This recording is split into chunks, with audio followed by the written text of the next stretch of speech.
Hi, good morning.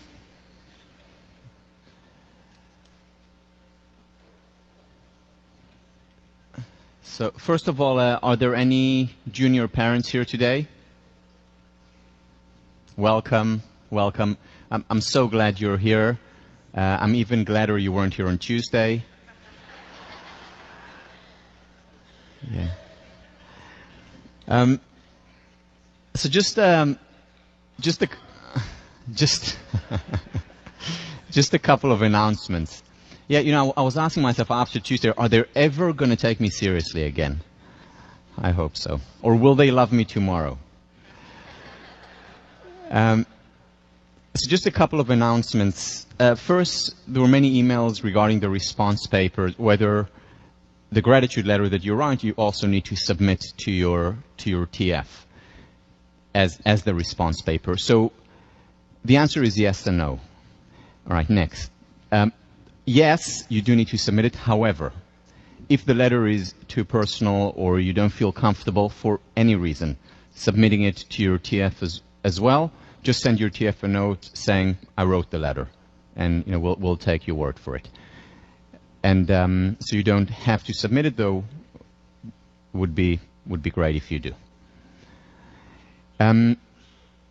The midterm is coming up in a week and a half. So just a couple of words about the midterm. What we've decided to do is to just have a multiple choice midterm.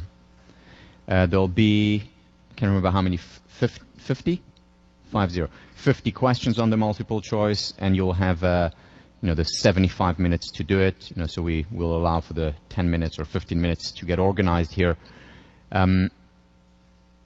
It's not going to be a difficult, trying to fool you or to catch you. It's going to be pretty straightforward. I've told you my philosophy about exams during the first class, those of you who remember. In the past, I didn't used to have exams because I remember that I wasn't happy taking exams as an undergrad and, do not do unto others. But then I realized that there was a value to them. Not a value in terms of differentiation, in grades and stuff, not that. The value is that a midterm or a final gets you to sit down and synthesize all the material. So if it was a take-home, you look for the answers where you are and you just get part of it. Whereas with a midterm or final, you sit down and you read everything from lesson 1 to lesson 26. And then that helps you synthesize and hence internalize the material. Because remember what I've mentioned time and again, this class is built around the spiral theory of knowledge. Meaning everything that we talked about in lesson 1, in class 1, is related to class 3, is related to class 7, is related to class 24. Everything is interconnected. And it's when you sit down, when I talk about the material, I know what's going to come 3 weeks from now, and I know the connection. You still don't. But when you sit down and study for the exam, that's when you get to make the connection. And that's when you really internalize the material at a much higher level. So this is why we have it. I know it's not fun. However, I think pedagogically, it is important to sit down and have a run-through, whether it's the midterm and, again, for the final. Again, won't be a difficult one, but do study for it. It will be very straightforward, fact-based. The midterm, as you can imagine, is not about showing creativity. Our goal is that you go over the material and synthesize it. If you have any questions, please email your TFs, and they'll be able to answer, or if not, they'll email me. Okay, so where were we last time? I actually can't remember. I think I repressed the whole lesson. But I was told that I skipped a few things so that I could get to the show at the end. And one thing that I skipped and I want to go back to, after we talked about the body feedback hypothesis. Do you remember the body feedback hypothesis? How you shake your hand, how you carry yourself, the facial feedback hypothesis, whether you smile, you frown. That communicates a certain message to other people who then reflect back to us. And at the same time, we're also communicating to ourselves. Am I confident? Am I proud? Or am I afraid and scared? And very often we need to, as we talked about, fake it till we make it. Because our body, our behavior sends messages to our mind, to our emotions, and affects them. was a wonderful research done by Hammerly and second author Montgomery. Hammerly and Montgomery did the following research. They recruited shy heterosexual men. Recruited them for this study, shy heterosexual men. And the study was run as follows. These men were told that the study was about taking a certain test, and they were invited into the equivalent of William James Hall, and then they were told, unfortunately, we're running behind, so you will have to wait. You will have to wait until the study actually takes place, and in the meantime, here is a waiting room, and there are other people who are waiting for the same test, and we'll come and get you. It may take a while. Sorry, we'll pay you for it, for the time that you have to wait extra. So they ended up waiting in a waiting room, and with them was waiting another person, a female, who, unbeknownst to them, was actually a Confederate, was actually a part of the study. But they thought she was just like them, waiting in line for the study to take place.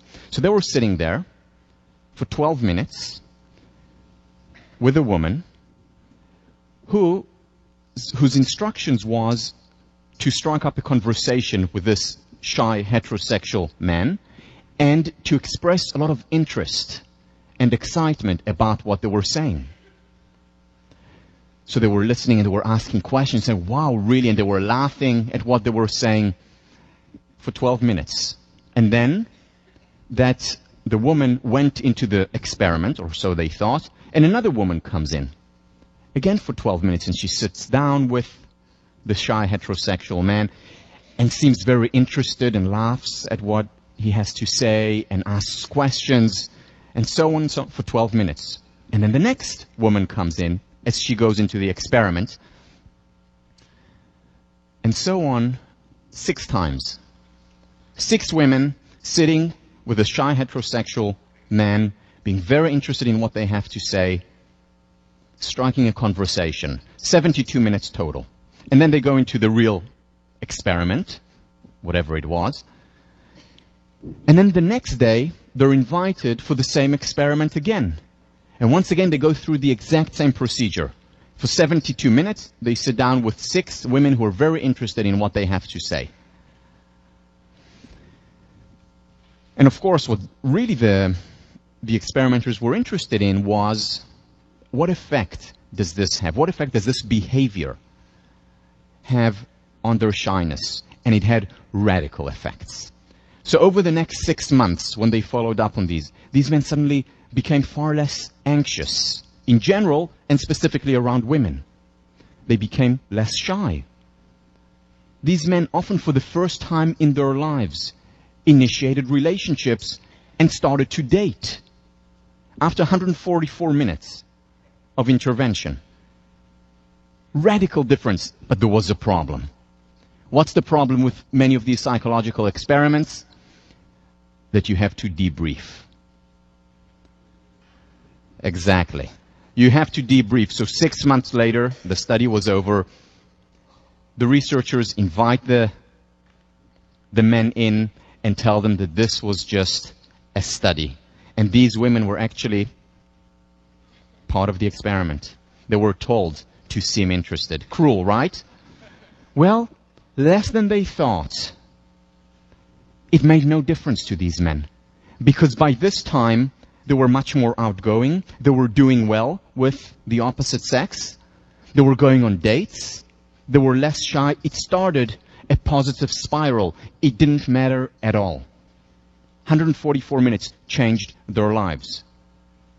As far as the dating was concerned, at least, if not more. Why? Think back to Bandura's work on self-efficacy. Nothing breeds success like success. When they succeeded, they did well. They saw themselves doing well. Self-perception theory, certain conclusions about who they are, what they are, and that led to an upward spiral. And continued that upward spiral. Again, we talked about fake it till we make it. We then watched Marva Collins. Chapters of the Fathers, Pirkei Avot, one of the seminal Jewish texts. Those whose deeds exceed their wisdom shall endure, but those whose wisdom exceeds their deeds, their wisdom shall not endure. If we just, remember what I talked about, if we just go to a workshop or a class and understand it on the cognitive level, even have an aha moment, a breakthrough, nothing will happen unless we follow our newfound wisdom or understanding with deeds, with action. Why? Because we first make our habits, and then our habits make us. And if we're before the workshop or class here, and then our attitude changes, but our behavior doesn't, our attitude will be pulled down over time by our habits. So it's only if we also change our habits over time. If we start doing things, if we, for example, put ourselves on the line, cope, or if we start doing the gratitude exercise or writing letters on a regular basis or starting physical exercise, arguably the most powerful intervention to deal with anxiety, depression, as well as ADHD. Unless we start doing these things right after, the change is going to be ephemeral. We're going to go back to where we were before. Lasting, permanent change, attitude change has to be matched by deeds, by behavior. Dan Millman, I mentioned him in class a couple of weeks ago, The Way of the Peaceful Warrior, talks about the importance of action and change. He says, quote, "To change the course of your life, choose one of two basic methods. One, you can direct your energy and attention toward trying to fix your mind, find your focus, affirm your power, free your emotions, and visualize positive outcomes so that you can finally develop the confidence to display the courage, to discover the determination, to make the commitment, to feel sufficiently motivated to do what it is that you need to do. Or you can just do it." You know, sometimes easier said than done. However, very often, you know, it's just jumping into the water.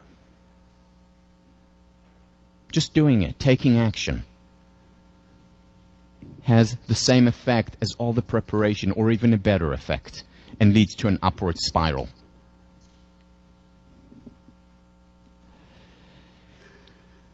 Okay, then we talked about coping and exiting your comfort zone. Parents, please close your eyes at this point. All right. And I ended by talking about attaining your optimum level of discomfort. What does this mean? What does this mean?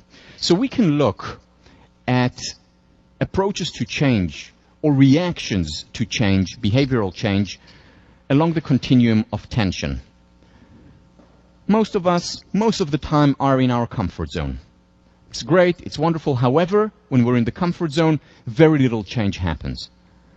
If we go a bit beyond that, we get to our stretch zone. This is what we call the optimal discomfort zone. This is where change actually happens. Beyond that is the panic zone. This is where we have anxiety and difficulty. This is a place that's usually unhealthy. Unhealthy for change, because very often we can go back on where we were before. You can think about this with a metaphor. The comfort zone would be freezing water. The stretch zone would be flowing water. The panic zone would be boiling water. Again, a lot of movement, but out of control and potentially dangerous.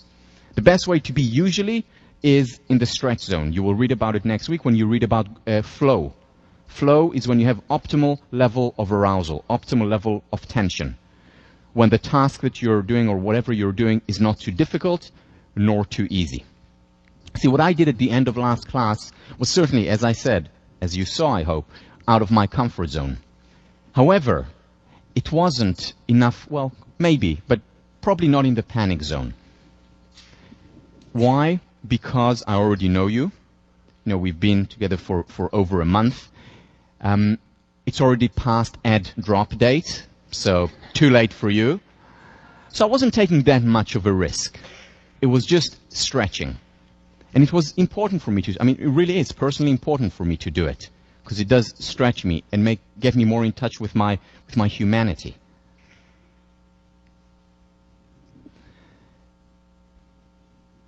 Or for example, let's say you want to start an exercise regime. You realize how important it is, you read the research, you're exposed to that research, you see it really has an important effect. And you start exercising. Well, if you haven't exercised for 5 years and you go out and start running, 8 miles a day, that's a problem. You're overstretching. You'll probably get injured. If you continue sitting in front of the TV or playing Game Boy, that's also not good for change. That's the comfort zone, perhaps, not good. Stretch would be, okay, so let me start with brisk walking for, 2 miles a day and then build it up gradually. Stretch myself, but not too much. Or if you think about starting to give lectures to others, paying it forward in positive psychology or biology or whatever your topic is, and you get anxious in front of an audience, you don't start giving a lecture in Sandra's theater. You start initially with your friends, teammates. This is how I started with my squash teammates. I gave the first lecture to, and then I gave it to my family. Gradually, out of the comfort zone, a little bit of a stretch, and then build it over time. This is the healthful way of approaching change. Sometimes though, we have to go to the panic zone. Why? Because some things cannot be changed or almost impossible to change gradually. For example, addiction. If I'm addicted to drugs, it's very difficult to say, okay, well, today I'll have just a little bit less.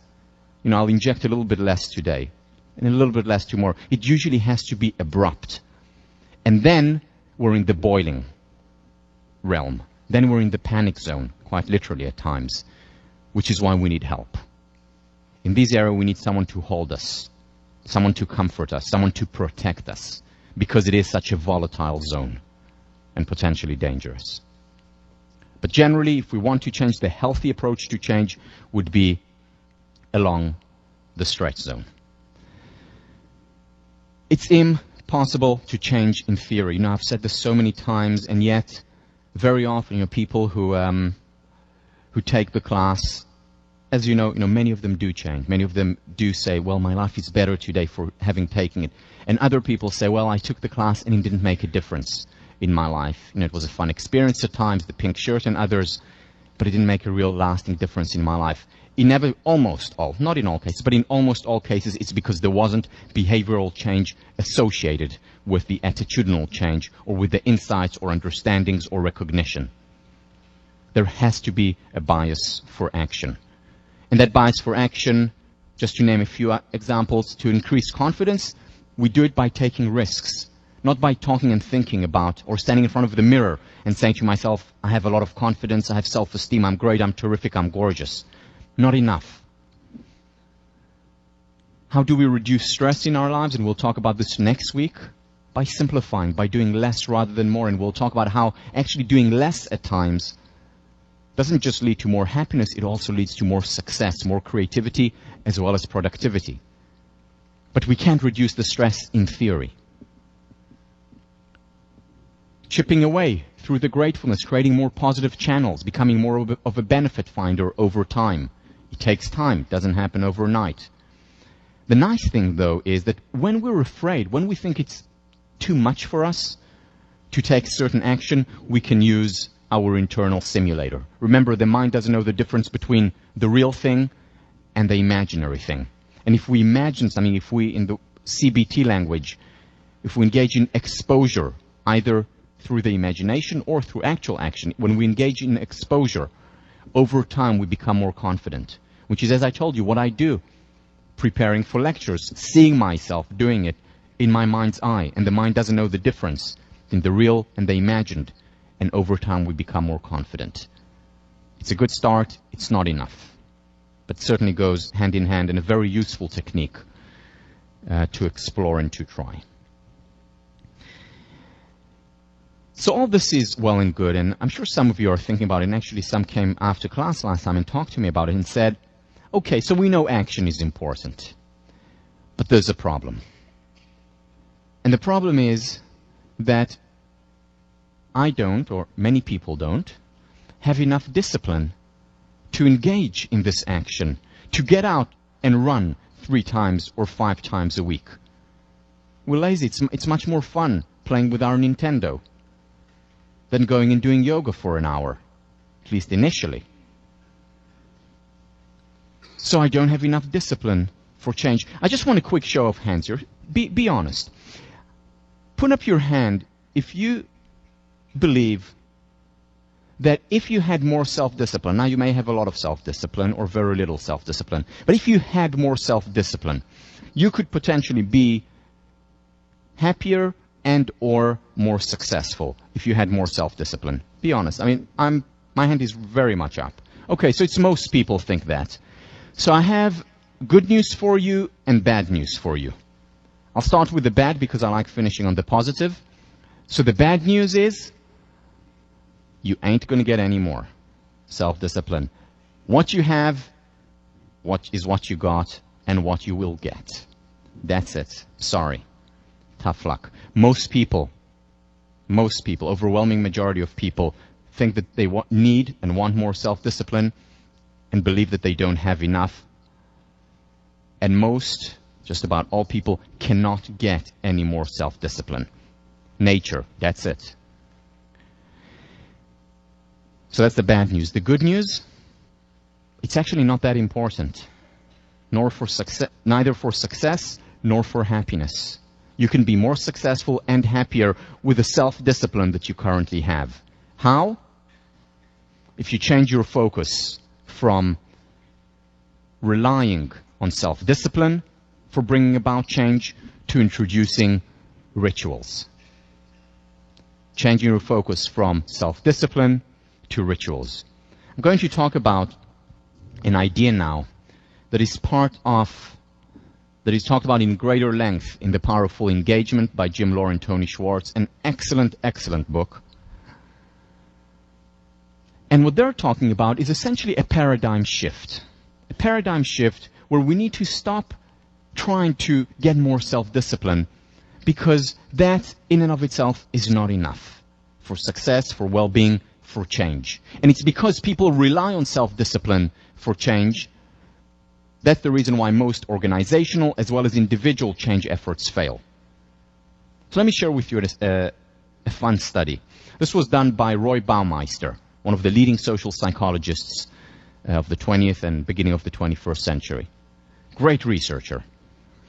Here is what he did. He brought in a group of people, each individually.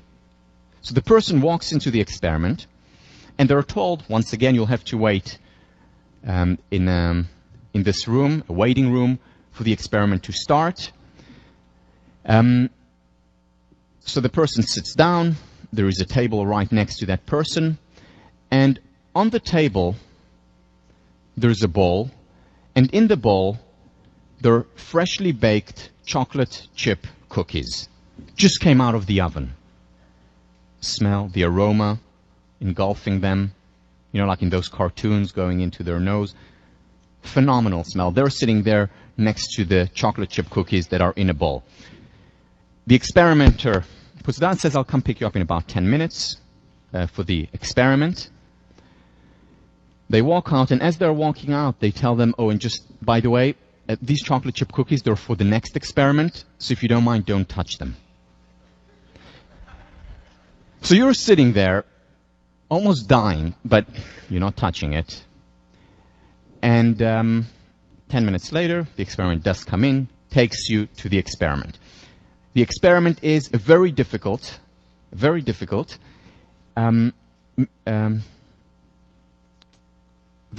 test that you need to take. A test that most people don't solve and requires a lot of perseverance and hard work. But most people, even with perseverance and hard work, do not solve it. So the outcome measure, what the researcher is interested in, is mostly how much did you persevere before giving up on that test? How much did you persevere before giving up on that test? That was the outcome measure, the dependent variable. Second group, randomly picked, come into the same room, sit on the same chair, have the same bowl on the table. But instead of chocolate chip cookies, what they have in the bowl are red beetroots. Freshly baked. Just came out of the oven. And they're sitting there. And the experimenter is about to walk out. It says, just one more thing, if you don't mind, don't touch those beetroots, they are for the next experiment. Okay, fine. So you're sitting there for 10 minutes. 10 minutes later, the experimenter comes in, takes you to the real experiment. Sitting down, you're taking the exact same test, the exact same puzzle. And once again, how long will you persevere before giving up? Think about it for yourself for a second. Who do you think persevered more? The chocolate chip cookies group or the beetroots group? Think for yourself for a second. By the way, I guessed wrong when I was asked this question. Okay. Significantly more perseverance. Significantly more. It wasn't close. The group that had the beetroots persevered a lot more. Why? When Baumeister wanted to understand the mechanism, and he did some more experiments to explain the mechanism, it's because the chocolate chip cookie group had used self-discipline not to touch. They really wanted to touch it. But they couldn't, so they used their quota of self-discipline. And when they went into the quote-unquote real experiment, what happened was that they had little or no self-discipline left. And that maze, that experiment, that test required a lot of self-discipline. The point of this study, we all have a limited amount of self-discipline. And the question is, what do we use it on? Another question for you. How many people here have, those of you who did set New Year's resolutions, put your hand up if you're fulfilled every single one of the New Year's resolutions that you ever set for yourself. Put your hand up every single New Year's resolution if you did set New Year's resolutions. But higher, please. Well, I certainly didn't. But here's another question for you. How many people here, this is an important question, so please put your hand up if the answer is in the affirmative. How many people here brushed their teeth this morning? Put your hand up high. Whew, I'm glad to see this. You can all come and talk to me after, real close. So let me just imagine what happened this morning, the scenario.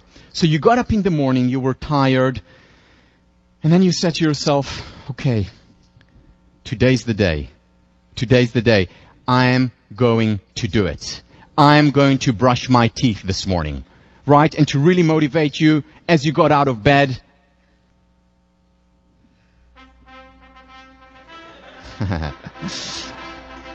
Here I come, Rena. Here I come to brush. And you brush your teeth, right? Today is the day. Because I have 15:04. I'm going to brush my teeth. Yes! No, of course not. You rolled out of bed, barely alive. You probably don't even remember that you brushed your teeth because you were asleep still. Now, why? Why did everyone, I hope everyone, brush their teeth this morning, whereas no one person out of more than 600 students fulfilled their New Year's resolutions? Why? Because New Year's resolutions rely on self-discipline. Brushing our teeth relies on a ritual. We do it every day. It's automatic.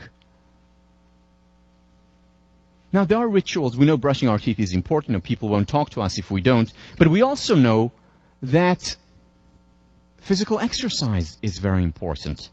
And yet most people in the world, not at Harvard, but in the world, don't do physical exercise and pay a very high price for it. It always amazed me when people used to comment on my incredible self-discipline when I was a squash player. It always used to amaze me because I don't see myself as a person with self-discipline. You know that we don't have chocolate chip cookies at home. And if we do, Tommy hides them. Because if they were there, they would disappear 2 minutes later. Zero self-discipline when it comes to these things. And yet, with squash, I did have what people thought, was, and what I thought for many years, self-discipline. Because I would get up in the morning and go for my run. I would then go to school, and after school, straight to the courts, have a session with my coach, regular session with my coach, then play games, matches, and then, as you can see, went to the gym and worked out. Every single day. And then I went home, did my homework, and went to bed. It was a ritual. That is what athletes do. They have rituals, which is why they're able to maintain what seems from the outside such high levels of discipline. At times superhuman. It's not. It's rituals. Jim Lohr and Tony Schwartz. Building rituals requires defining very precise behaviors and performing them at very specific times, motivated by deeply held values. Let me give you some personal examples. Physical exercise, deeply held value for me, has always been, and especially now when I know the research, the data on physical exercise. So I have a ritual. 3 times a week, between 30 and 45 minutes, I run. After that, do my stretching. I know how important yoga and meditation is for me. I have a ritual, and I do it. First thing when I wake up in the morning, a few deep breaths. We'll talk about it more after break. It's a ritual. Every time when I teach here, every time when I get up in front of the audience, I run before. This morning, I ran. On Tuesday, I ran twice as hard. Why? Because it releases anxiety. It helps me. Globally, generally, and specifically for the class. Another very important value for me. My wife, our relationship. See the movie, Hitch? Fantastic movie. It's a very important value for me. And therefore, my wife and I have rituals, and we have 2 ritual dates a week. Now, when people hear it, they say, oh, come on, where is the spontaneity in love? Well, there is a lot of spontaneity in terms of what we do during these dates. But the dates are set in stone. And if I'm traveling, or my wife is traveling, and we miss a date, we make up for it after. Why? Because if we didn't have this ritual, then we'd have 2 dates a decade, as opposed to a week. And a deeply held value for both of us is our relationship. In our modern world where there are so many conflicting demands on our time, rituals are not just important, they're absolutely necessary if we're to do the things that are important for us, that we care about. Other examples of rituals: writing a thank you note. Once a week, once a month, making a gratitude visit. Once a month, or once every 2 months. Doing the gratitude exercise on a daily basis. These are rituals that we can introduce and can actually make an important difference. We also have a ritual dinners with the family as a whole.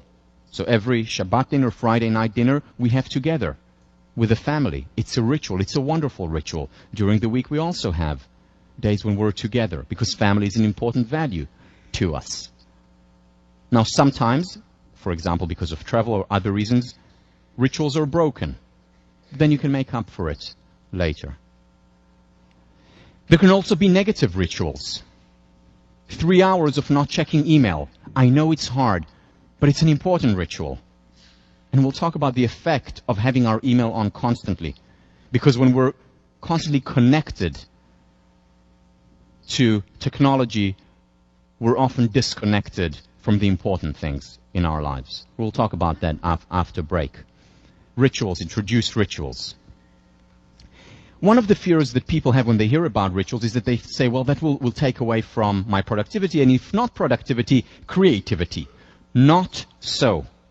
In fact, the exact opposite is the case. If you look, and this is historical research, if you look at all the great artists, whether it's writers, the Hemingways, or whether it's the Da Vinci's,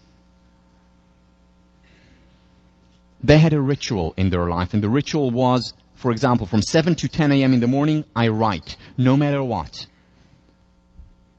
6 to 10 at night, if I'm more of a night person, I paint. They had rituals, and it's because of these rituals that they were able to be creative, because then they could think about their subject material as opposed to a million other things. Well, maybe I should be doing something else, and there are other distractions. No, there was a ritual. That's what I did now. Almost mindless getting there, just like we brush our teeth. But when they were there was space, openness to be creative. Now, the key is to give yourself time to create the ritual. You see, maintaining a ritual requires some self-discipline, but not a lot. Creating a ritual requires a lot of self-discipline. Once again, because we go back to our old habits. Let's do a quick exercise. So why don't you take your hands and just fold them? Fold your hands for a minute.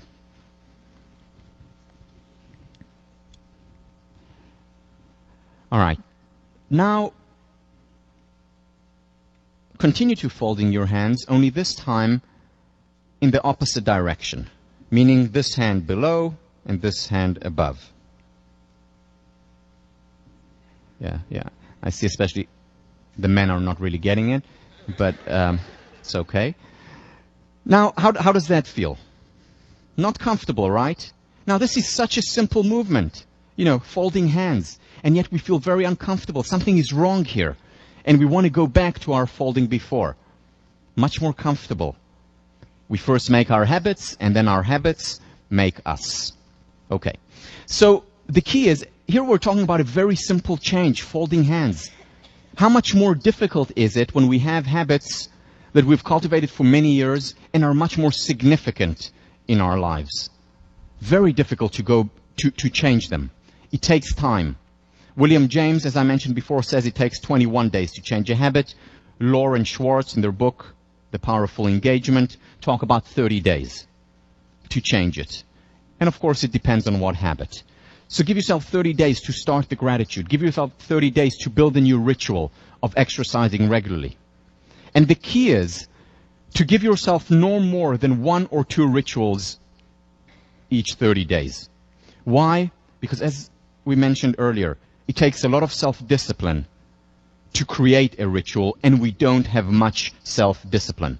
Which is why when we have a list of 10 changes that we want to introduce in our lives today, we end up doing none. We end up doing none. Because we're overextending our self-discipline and we break down. It takes a lot of discipline to start a ritual, but once we start it, after a month when it's habituated, when it's grooved in, when a neural pathway has begun to form, then we can move on to the next ritual and introduce it, if we're ready. No more than 2, ideally 1 ritual. Next week in your response paper, you're going to choose a ritual, 2 rituals for this month that hopefully you will also introduce, because there cannot be change without behavioral change. Lauren Schwartz, incremental change is better than ambitious failure. Success feeds on itself. We see it on the individual level. We see it on the organizational level. John Cotter from the business school does a lot of work on change in organizations, in the realm of leadership. What he talks about a lot is how you need small successes and then build on these successes.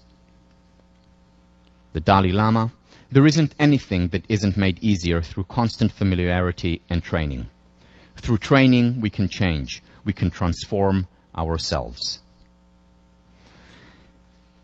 One thing that happened to me, I remember when I was an undergraduate, and it happened to me my sophomore year. I played on the varsity team, didn't have a good season my sophomore year, was burnt out, got injured, and couldn't wait for the 1st of March. March 1 is the last, or March 2, sometimes the last day of the season. And I couldn't wait because after that, I could stop playing squash and focus on my studies. Then I could get a lot of work done. Because with squash, we were at the courts, training physically for 2 hours, but total 3 hours a day. Weekends we were traveling mostly or had matches at home. Mornings, at least 2 mornings a week, we were lifting weights or in the gym. So it was rough. A lot of work, and I said, I can't wait to have the freedom without squash, especially given that I wasn't enjoying it that much at that point.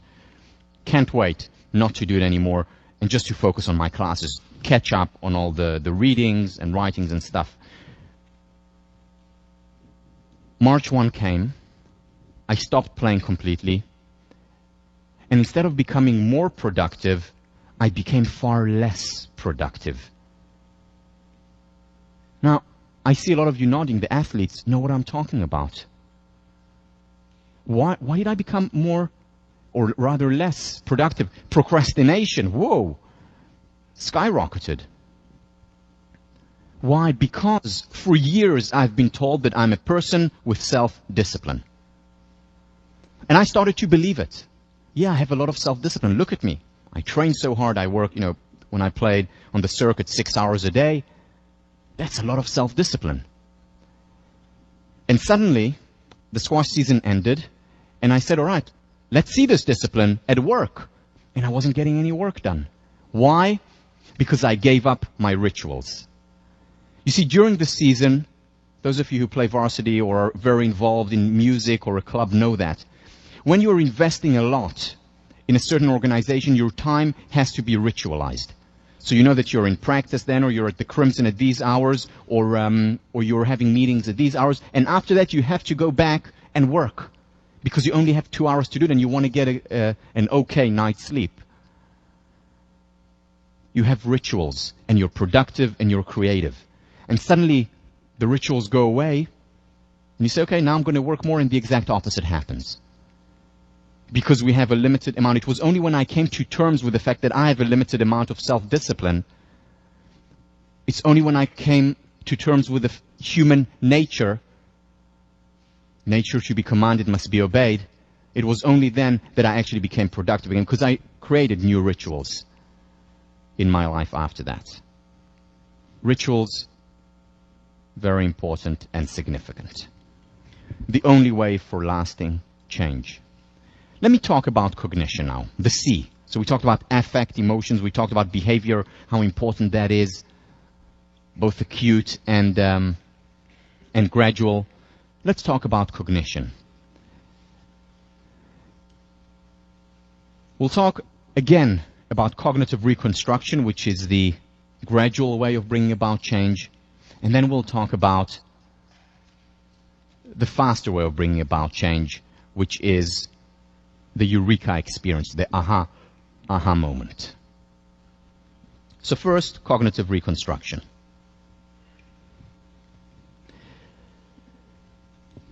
As we mentioned before, an interpretation is a neural pathway. If I interpret the world as a fault finder, the fortified neural pathways in my brain are the negative ones. There's an experience, and I go immediately to the negative interpretation, and that gets reinforced over time. If I'm a merit finder, I will look at the exact same experiences and interpret them very differently, because I have different neural pathways in the brain. And of course, there are consequences to how we interpret our experiences. Not necessarily as things happening for the best, but as a benefit finder, I changed that. As a benefit finder, looking more at the positive with each experience. Now remember the study on the identical twins and how much genes actually matter. But they only account for 50% of the variance. So here is a story that's told in many intro to psych textbooks. And it's about twins who were raised in the same home, and their father was abusive toward them, toward their mother. He was very often drunk, very often on drugs, and really an awful, awful childhood. The worst you can imagine. And these twins grow up in that home with that father, and they go off, they leave the home, run away from home later on in life, and they reach the age of 30. And then at the age of 30, a psychologist who's doing research on twins goes and visits them. And he goes to the first twin, and what he sees there, the twin is in a relationship, he's abusing his family, very often drunk, very often on drugs. Then the psychologist is able to find him in a moment of soberness and says to the twin, "What's going on? What are you doing? What's happening here?" And the twin, who knows that the psychologist is doing research on the effect of genes and the effect of upbringing says, you know my father. I mean, you know the kind of childhood that I endured. How do you expect me to be any other way? And the psychologist who knows the effect of upbringing shrugs. And then he goes to the second twin. The second twin happens to be the exact same age as the first one. He goes to the second twin, also 30 years old, walks into the house and cannot believe his eyes. Such peace, such equanimity, such love between him and his wife and the kids. He's doing well in his career, doing well with his family. He comes back again after a while. See, maybe that was a fluke. Maybe he's putting on a show. But no, it's the real thing. Phenomenal family life, phenomenal professional life. And he goes to him and says, in disbelief, how? Now, that twin also knows that he's doing research, and he says, what do you mean how? You know my father. You know how I was raised. You know what he did to us. How do you expect me to be any other way? I know how much he hurt us. How do you expect me to be any other way like him?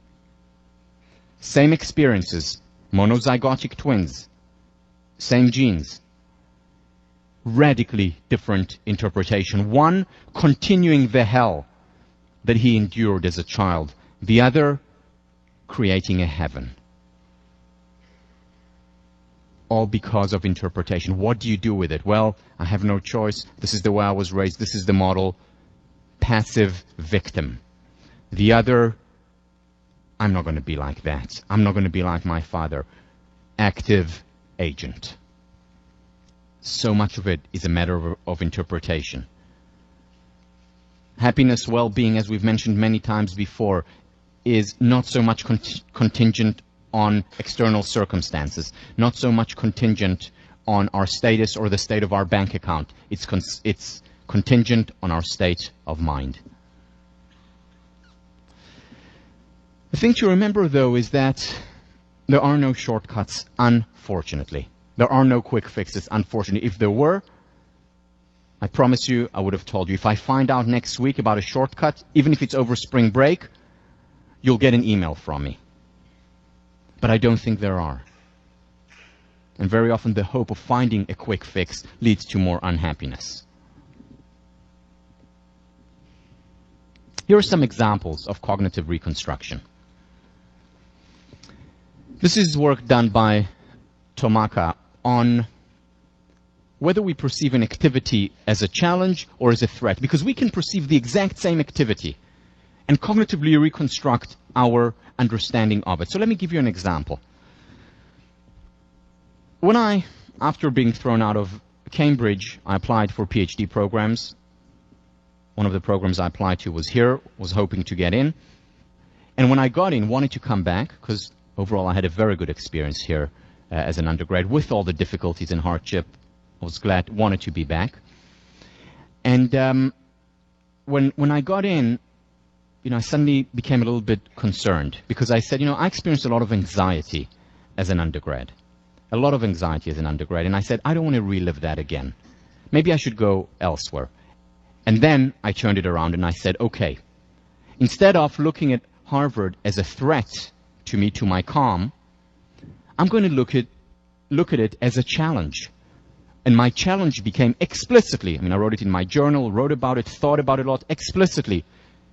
My goal over the 6 years that I got my PhD was to maintain calm, because I said to myself, if I can maintain calm at Harvard, I can maintain calm anywhere. And I worked on it. I really worked on it. And it became a challenge. And just that change helped me get so much more out of my experience here as a graduate student.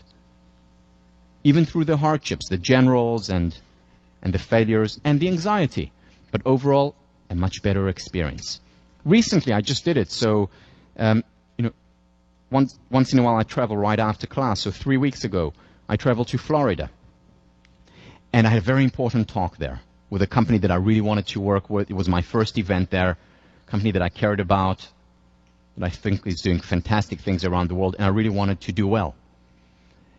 And I felt a lot of anxiety before that talk. And then I cognitively reconstructed it. I said, okay, it's anxiety-inducing, permission to be human, experience the experience, but let's look at it as a challenge. That I have this wonderful opportunity to speak to such a great company, such wonderful people. I'm going to make the best of it. Turned it from a threat into a challenge, into an opportunity. And that made a big difference in my approach to it. Think about areas in your life. What is it? Is it a play you want to try out for? Is it someone you want to ask out? Is it speaking up in section?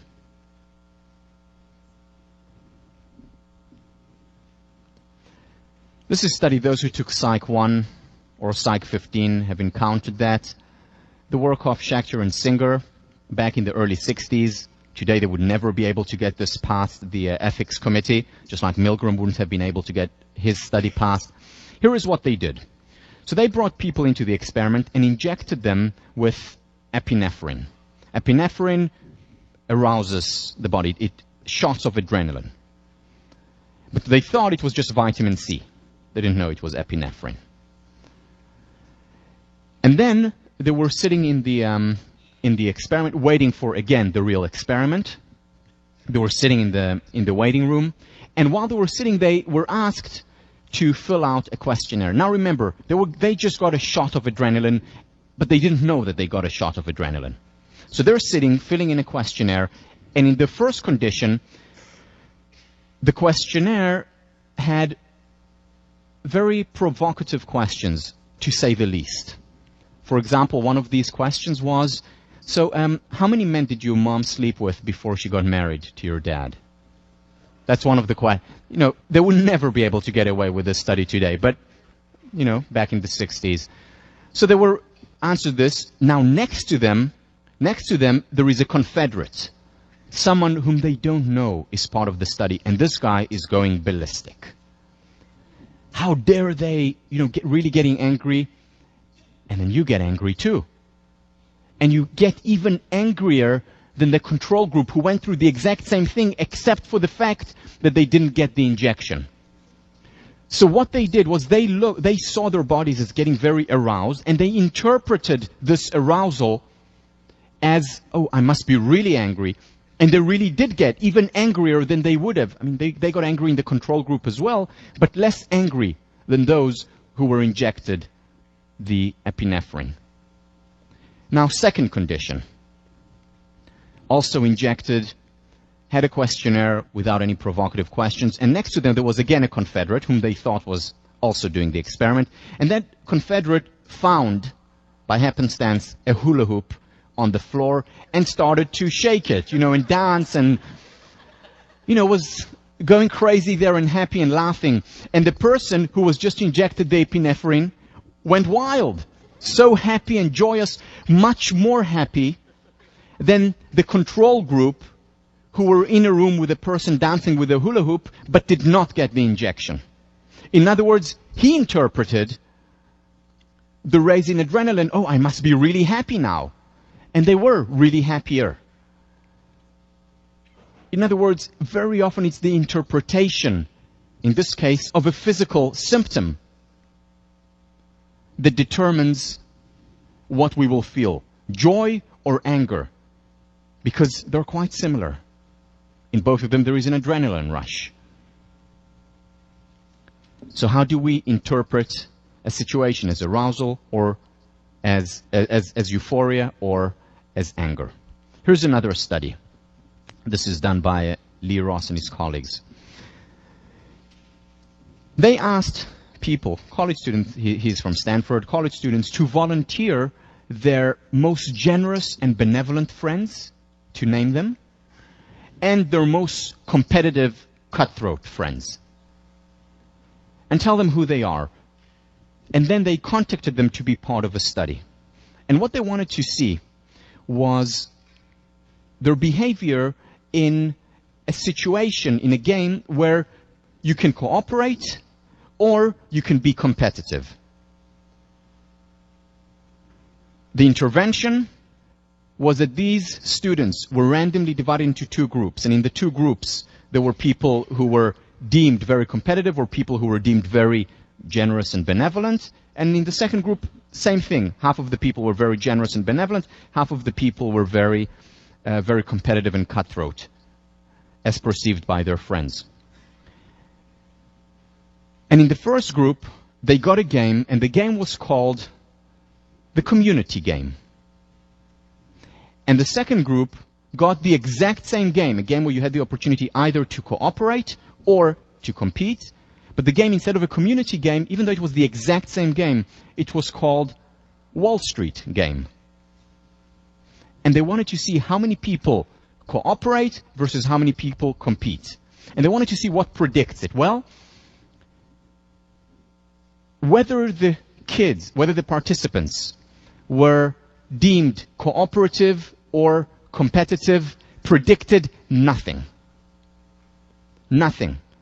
Whether or not they would compete or cooperate. What predicted everything was whether they were in the community game or in the Wall Street game. If they were in the community game, they were much more likely to cooperate. If they were in the Wall Street game, whether they were generous, benevolent, or cutthroat competitive, they were much more likely to be cutthroat competitive. In other words, how we frame a situation, community, Wall Street, can make all the difference. Threat, opportunity, maybe the exact same thing. How we frame it can make all the difference. This is a study done by one of my ex-students, Lisa Leroux, who asked herself a very important question. Remember, questions begin a quest. A very important question, which is, how can we raise the level of volunteerism at Harvard and beyond? And the wonderful answer that she came up with is, let's get students, as well as people in society at large, to reframe how we look at volunteering rather than as duty, something, I have to do that is hard. Why don't I look at it as a privilege? I have the privilege of helping, and it is a real privilege. Remember the study on kindness, one of the best interventions for well-being. It is a real privilege to give, to help. And when people reframe this, they're much more likely to volunteer. This has implications for child rearing. This has implications, of course, for education. It has implications for society as a whole. This is a topic that I'm going to talk about a lot. I'm going to dedicate much time to it when we discuss relationships. But just very briefly, this understanding, for me, literally transformed my relationship with my wife. It transformed and is transforming my relationship with my friends as well as students and colleagues. You see, we go into a relationship, most people think that the important thing about relationship is that we're validated, that we get pats on our back. Now, that's important in a relationship. Surely it's important to be validated in any relationship, whether it's with, student-teacher, whether it's with friends, certainly in a romantic relationship. However, what David Schnark talks about is that primarily, if we want long-term, successful, thriving, passionate relationships, the first objective, the primary objective, is to go into the relationship to be known. To be known rather than to be validated, meaning going in there and saying, okay, so how can my partner get to know me even better? Doing it gradually, of course. On the first date, you don't want to reveal all your secrets. Doing it gradually, thinking about it, but opening up more and more. And couples who over time open up more and more are able to sustain the relationship as well as their passion over time. And again, I'm going to talk about it much more. I'm going to devote 2 classes at least to relationships. This is going to be one of the central pillars of successful long-term relationships. Also with students, the same applies. When I initially started to teach, I really wanted the validation from the students. So how can I have my students perceive me as, as a good teacher? I want them to like me. And, that's important for everyone. We all like to be liked. However, when I switched my focus, and I said, yeah, I still want to be liked, but my main focus is I want my students to know me. I want them to know the topic that I'm most passionate about in the world. That really changed a lot.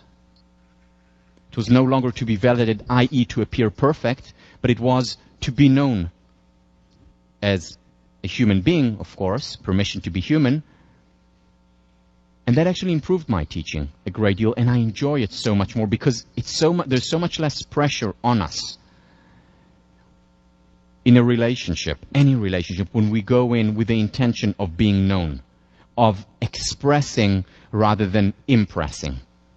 We can feel so much lighter.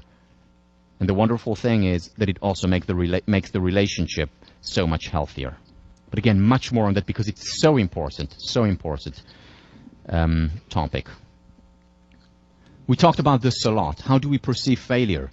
As a stumbling block, as a catastrophe, or as an opportunity, as a growth experience? And that can make all the difference. We'll talk about it after spring break when we discuss perfectionism and the fear of failure. And finally, the study that you read by Ali Crum and Ellen Langer. So just to give you a little bit of background about this study, and I will briefly mention it because hopefully you've read it already. Ali Crum was my student since her freshman year. I was her TF when I taught with Phil Stone, and then I was her thesis advisor with Ellen Langer. And this was the topic of her thesis.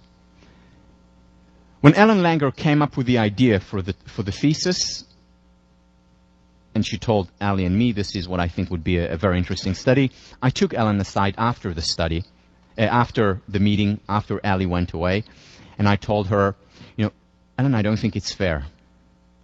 I don't think it's fair that Ali will do her thesis on it, because the thesis is it's a very tough experiment. You'll hear about it if you haven't read about it in a minute.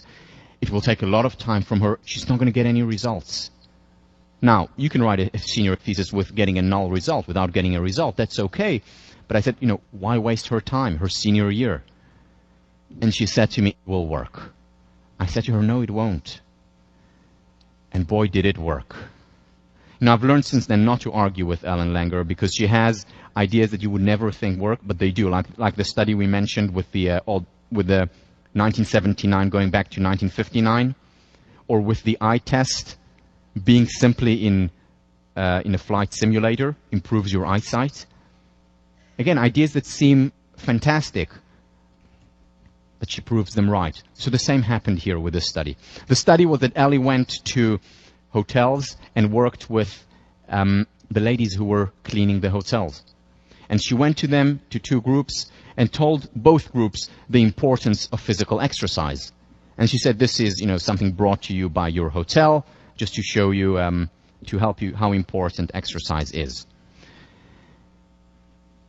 And then she tested them on all these physical measures, whether it was body fat, blood sample, how much fat they had in their blood, weight, psychological measures, depression, anxiety, and so on and so on. And what she did was, to the one group, she just left them after all these tests. The second group, she said to them, and this was the intervention, the work that you're doing is actually physical exercise. And she calculated how much calories it takes, to pick up sheets, to go like this, and then to put it on the bed. How much calories it takes to actually vacuum. She estimated all those things. And then she gave them the statistics of how many calories you should expend a day doing exercise. And she said, what you're doing is working out, actually. This was the intervention. And she went back 8 weeks later. 8 weeks later, she ran the exact same tests again. And some of the results that she found, some of them are in the article, others are not. Blood pressure decreased significantly. The fat in the blood decreased significantly. Body weight after the 8 weeks for the intervention group, not for the control group. Control group, no change over that period. Body weight decreased significantly. Their self-esteem went up. Depression levels went down. Anxiety levels went down. And energy levels went up. All as a result. Now, she asked, did you do anything differently? Are you exercising more than you did before? No difference between the control group and the intervention group. The only difference was perception. Now, they may have worked harder, we don't know. It may be just the mind over body, we don't know. But the fact is, because they reframed, they reconstructed their experience from a chore, I have to, clean 30 rooms a day, to this is exercise and it's good for me, that made all the difference, physically as well as psychologically. Here is an example of acute change. This is change that happens like a sledgehammer, and this is the eureka experience. There's a lot of talk, a lot of research, a lot of interest in this area of the eureka experience, the aha moment, the insight, so valuable, so important, and there is much misunderstanding about it. Because people think we suddenly have this insight. Not so. There's a whole process involved. And the process begins with immersion. This is when we prepare for the insight. This is when we learn. Howard Gardner has done a lot of work on extraordinary individuals throughout the world. And what he found is that generally, for people to become experts in a field, to become capital C creative in a field, they have to have invested in it at least 10 years of very hard work. This is the preparation. This is when you immerse yourself in the material. Look, for example, at Beethoven. Those of you who listen to his music and know the trajectory. Symphony 1 and 2, Mozart. Sounds very similar to Mozart. Third Symphony, Eroica, it's Beethoven. He immersed himself a great deal in the music of the day, studied it, learned it. And then, after many years, was able to become Beethoven and creative and transform the whole field of music, being one of the first romantics.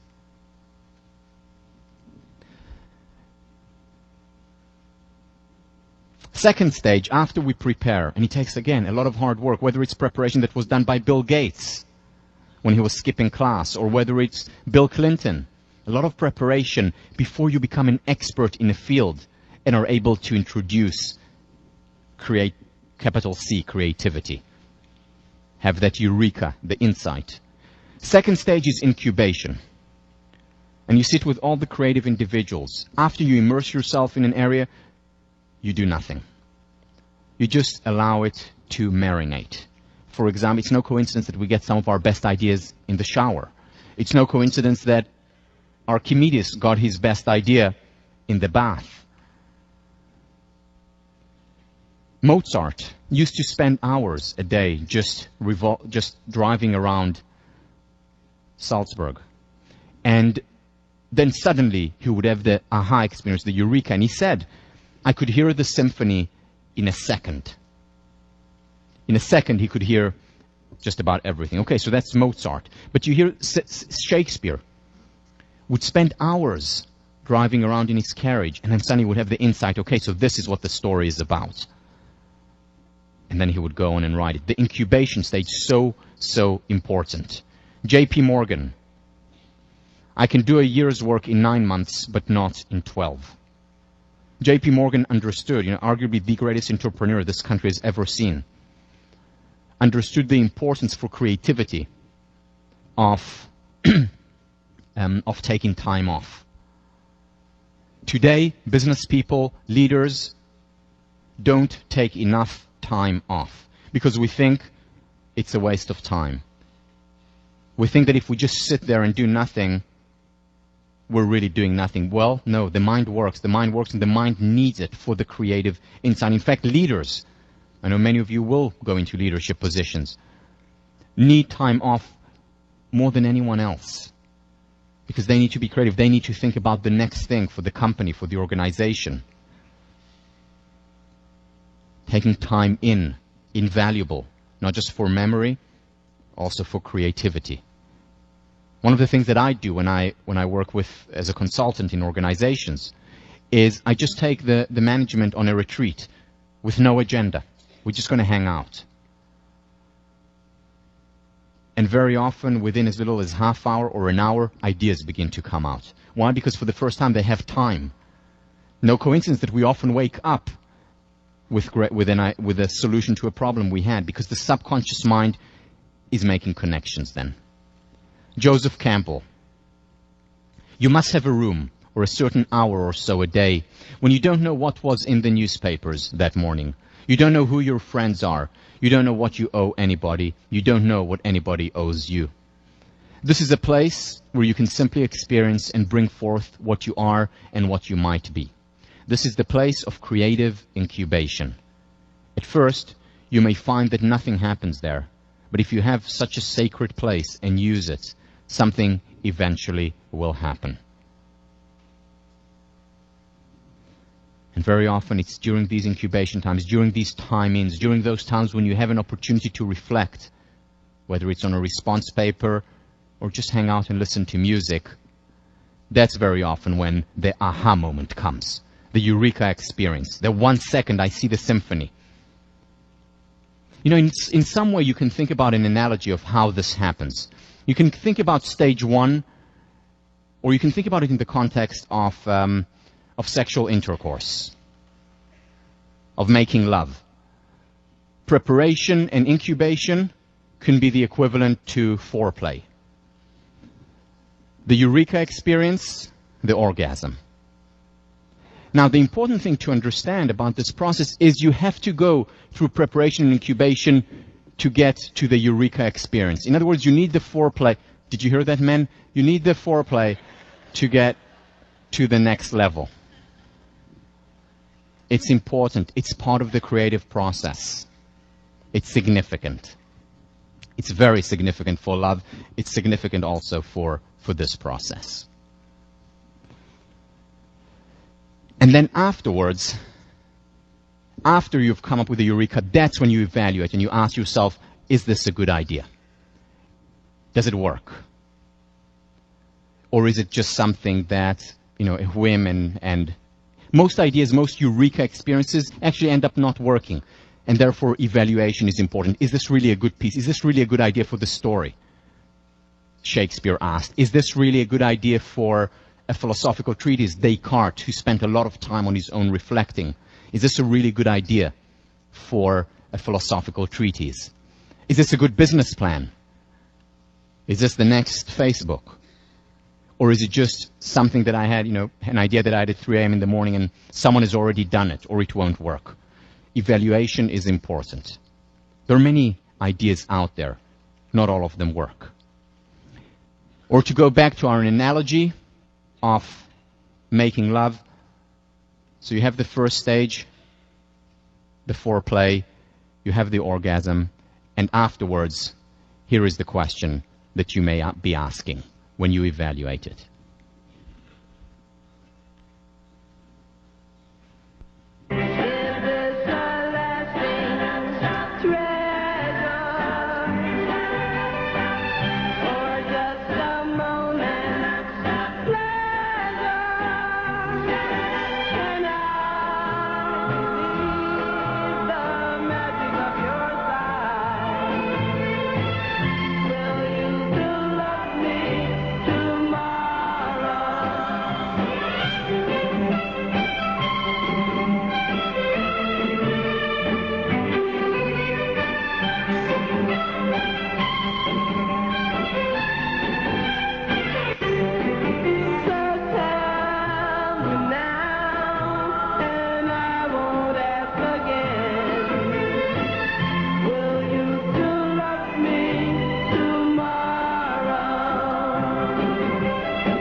So, do you know who they are?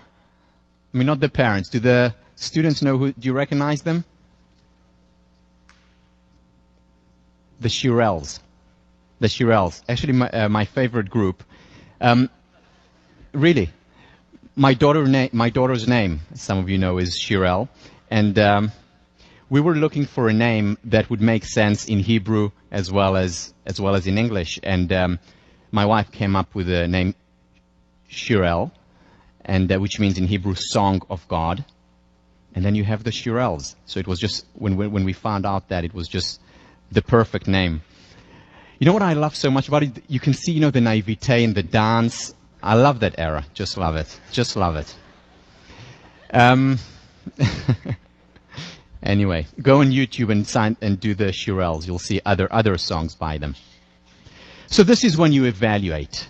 We're almost done. This is when you evaluate. Is this something that will last? Is this something that is real? A really good idea, a really good relationship, for example. And after that, and this doesn't have a parallel to lovemaking, you elaborate. You elaborate on the idea. So you write out the symphony. This is when you write out the treaties. This is when you make the business plan. When I put together this course, I went through this process. So I started off by preparing. So even though I had very good preparation before, you know, I studying for the generals twice, teaching with Professor Philip Stone, I was his TA twice, TF. Even though I studied social psychology for many years and had read, I took time off where I immersed myself in positive psychology material. I read the Handbook of Positive Psychology, which is a very good weapon to use. You know, if anyone comes close, you can just throw it at them. It's about this big, but very good. I read hundreds of academic journal articles. And then I took time off. And during that time off, I talked about positive psychology, but I didn't work in positive psychology. I had conversations with my wife, with Phil Stone, with my brother about this. And that's when the eurekas came. That's when the insights came. And I said, okay, so this is how the course is going to be built. This is the spiral. Then I had the idea of the PPEO, Post-Peak Experience Order, as an idea, aha moment. And afterwards, I evaluated. I evaluated myself. I evaluated by talking to other people about it to see if it works. And then I sat down and spent hours and hours and hours writing out the lectures. All my lectures are written out. Now, obviously, I don't read them. But in preparation, when I prepare for the lectures, I do read them a few times. That was the elaboration. That is the creative process, whether it's of putting together a class, of putting together a great organization, of writing a great book, or of creating a great relationship. I'll see you next week. Have a wonderful weekend.